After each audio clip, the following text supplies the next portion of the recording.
لو وزارة درفيا سوريا نونري تايبت بدوسيا سوريا جير بيدرسن لقال وزير درفيا سوريا فيصل المقدادرة جيفيا دربار روشا مروفيا خراب جوجل سوريا تيرا درباز دبا قوتو بيشكرن بيدرسن پابند بونا نتوينك بوي بو پیشکشکرنا آلی کاریان بو همو گلی سوریه آنی زمین.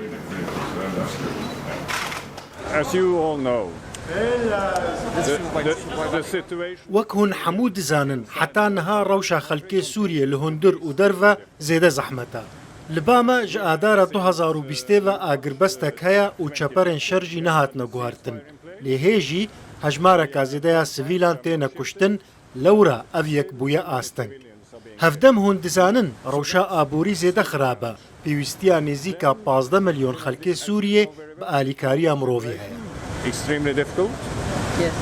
Close to 15 million people in need of humanitarian assistance.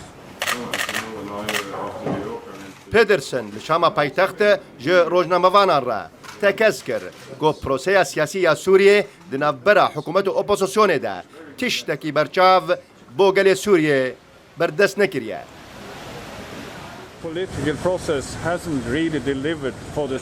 پرۆسەیە سیاسی تشتێکی جددی بۆ گەلێ سووریە پێک نەئانیە. لێ من ji وەزیرێ دەرڤە فەیسەڵ ئەلمەقدادرە گوت نەتەوەیە یەکبووی پێبەند دبە کوت هەموو واران دەکار بکە.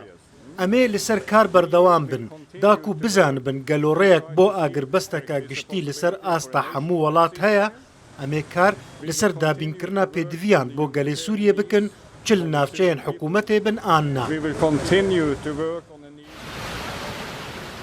کریز و شەڕێ نەفخەیە سووریێت ساڵە خۆیە 11دا بەردەوامە.